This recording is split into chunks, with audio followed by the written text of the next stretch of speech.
Shalom Aleichem, Mishpachim, Boker Tov, and Shavua Tov. I am coming to you with a Torah reading on the new Torah portion of Vayeishev, and we are in reading from Onkelos on the Torah. All right, let us begin. This is the first Aliyah, the first Torah reading of the new week. All right, we are in verse 1 of chapter 37, and we are going to finish in verse 11. That is the first reading, where it ends. All right, let us begin. Jacob dwelt in the land where his father had dwelt, in the land of Canaan. There is no verse 1. Verse 2, Torah. These are the generations of Jacob. Joseph, at the age of 17, was pasturing the flocks with his brothers. He was as a youth growing up with the sons of Bilhah and Zilpah, his father's wives. Joseph brought evil reports about them to his father. Verse 2, Onkelos. These are the generations of Jacob, Joseph, and his brothers. The Hebrew text has difficult syntax in this verse, and the Aramaic translation renders it literally. The Saadia Gaon adds words of clarification. When Joseph was with his brothers, he was raised with the children of Bilhah. Bechor Schor interprets the biblical Toldot, meaning offspring or generations, which is generally translated as generations or as occurrences, and 17. Rashbam calculates that Joseph was later separated from his father for 22 years as a youth. Some commentators interpret Scripture's Na'ar as a censorious disparagement of Joseph, while others see it as flattering praise. Rashi defines it as youth and pictures Joseph acting immaturely, fixing his hair and adorning his eyes. Similarly, Sforno highlights his immaturity. He brought slanderous reports about his brothers to his father without realizing the possible dire consequences. In contrast, Ibn Kaspi and Ehrlich define Nar as assistant. Its meaning in Exodus chapter 33, verse 11, where it described Joshua's role as assistant to Moses. Ehrlich also defines Ro'eh et Echav as he supervised his brothers with the sons of Bilhah and Zilpah. Because Leah's children acted despicably towards the children of the maidservants, Joseph felt sorry for them and drew closer to them. And Rashi, which is why the children of Leah hated Joseph. Rashbam. Evil reports. Rashi contends that Joseph reported the improper behavior of Leah's sons to Jacob. He informed him that they would eat a limb torn from a living animal. They acted disrespectfully towards the children of the maidservants by demeaning them and calling them slaves. And they committed acts of sexual immorality. Joseph was punished for these three reports, measure for measure. Mida keneged mida. His brothers killed a goat to dip Joseph's robe in its blood. Joseph was sold as a slave, in verse 36. And he was almost enticed into an adulterous relationship with Potiphar's wife. That's in chapter 39, verse 7 through 12, in our Torah portion of Vayeishev. Rashi's grandson, Rashbam, admonished his grandfather for writing such imaginative Akkadic interpretations. In his commentary on this verse, he reports that he told his grandfather that one should interpret Scripture according to its plain meaning, and his grandfather agreed. Rashi responded that if he had time, he would have written a commentary that contained the text's simple meaning. Verse 3, Torah.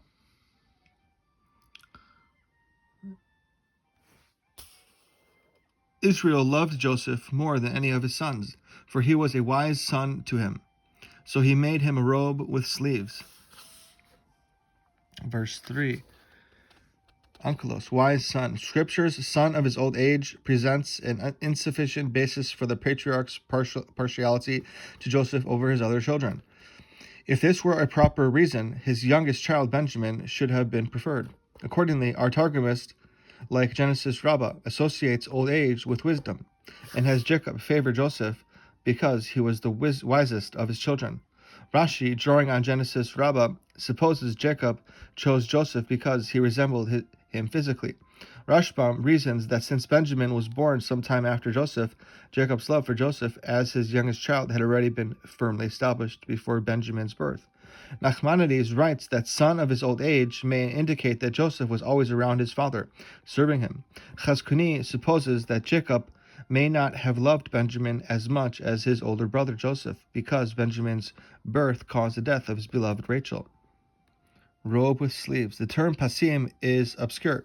It appears outside this chapter only in 2 Samuel, chapter 13, verse 18 and 19, where it describes a garment worn by daughters of kings. Ehrlich states that Jacob gave Joseph such a royal garment, one that was unsuitable for shepherds, because Joseph was exempted from work. Radak, noting the plural form of the word, proposes that the robe was made of patchwork, each patch having a different elegant color. According to Radak, the robe's beauty caused Joseph's brothers to envy and hate him even more than they hated him for all his reports. He cites the Babylonian Talmud in Shabbat 10b, which informs us that a father must be careful not to cause jealousy between his children. Because of an additional 5 selahs that Jacob spent in Joseph's coat, the sordid story of Joseph unfolded, and our ancestors descended to Egypt. Verse 4, Torah. His brothers saw that their father loved him more than any of his brothers, and they hated him. They did not want to speak peaceably with him. Verse 4, unclose. They did not want to speak peaceably with him. Joseph's brothers retained the physical capability to speak well of him, and they desired to do so, despite their animosity.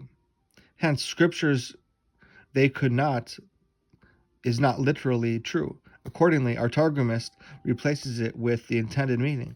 They did not want. Speak peaceably with them. Unclose adds with, which is implied for the sake of clarity. Verse 5, Torah. Joseph had a dream and told it to his brothers. Then they hated him more. Verse 5, Ankelos. Dream. The Targum is literal, but the Saadia Gaon considers it a prophetic vision. It seems reasonable to assume that the dream is the one outlined in verse 7, but Chazkuni argues that this was a different dream whose content is not recorded because it was not fulfilled. His view may have been prompted by the plural word dreams in verse 8. Told it to his brothers. Sforno contends that Joseph was acting childishly without realizing the consequences of his behavior, but Radak supposes that Joseph was purposely provoking his brothers. Verse 6, Torah. He said to them, Hear now this dream that I dreamed. Behold, we were binding sheaves in the field, when behold, my sheaf rose up and remained upright, and behold, your sheaves surrounded and bowed down to my sheaf. Verse 7, Onkelos, remained upright. This dream foretells that Joseph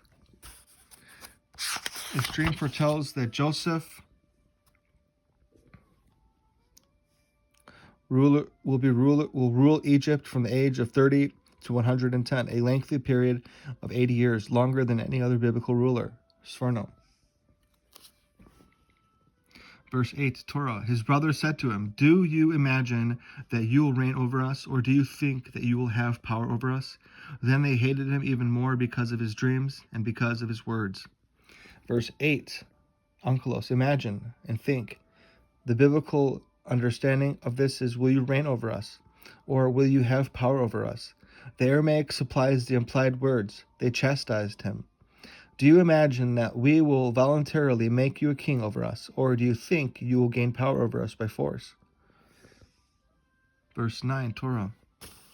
He dreamed another dream, and told it to his brothers. He said, Behold, I dreamed another dream, and behold, the sun, the moon, and 11 stars were bowing down to me. Verse 9, Onkelos. He dreamed. Radak comments that this dream contains the interpretation of the previous dream. The sun and the moon represents Joseph's father and mother, and the 11 stars, his 11 brothers. Biblical dreams, such as Joseph's, the chief cupbearers and bakers, Pharaoh's and Nebuchadnezzar's, and Daniel, contain puzzling symbolisms and prophecies that have to be unraveled. Nachmanides and Sforno quote the Babylonian Talmud, which says that Daniel teaches that dreams reveal the daytime stirrings of one's heart. Verse 10, Torah. He told it to his father and to his brothers. His father rebuked him. He said to him, "What is this dream that you dreamed? Will we come, I, your mother, and your brothers to bow down before you to the ground?" Verse 10, Onkelos, your mother. The sages learned from Jacob's belief that the moon represented Rachel, who was dead, that all dreams contained meaningless elements. Babylonian Talmud. Verse 11, Torah. His brothers were jealous of him, but his father kept the matter in mind. Verse 11, Onkelos, kept the matter in mind. Rashbam argues that this phrase shows that Jacob believed that Joseph's dream was predicting the truth, and therefore he was never convinced that Joseph had died. All right, and that was the end of Onkelos on the Torah for this portion, for this aliyah, for this today. All right. Let us read the daily wisdom on the parshiot of what we just read.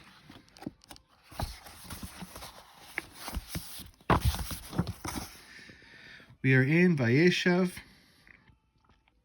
and let's begin. I'm going to read this introduction to the Vayeishev, and it's called Joseph in Egypt. Vayeishev is chapter 37, verse 1, through chapter 40, verse 23. The 9th section of the book of Genesis begins with the chronicle of Jacob's son Joseph. After Jacob settles, which is meaning settles Vayeishev, he settled in Hebron. Joseph shares his dreams with his brothers. In these dreams, he envisions himself as the future leader of Jacob's family. Joseph's seeming vanity and egoism convinces his brothers that he is a threat to the family's divine mission, so they conclude that they must eliminate him. He is sold to Egypt as a slave, where he first rises to a position of responsibility in his master's household, but is later placed in prison as a result of slanderous accusations.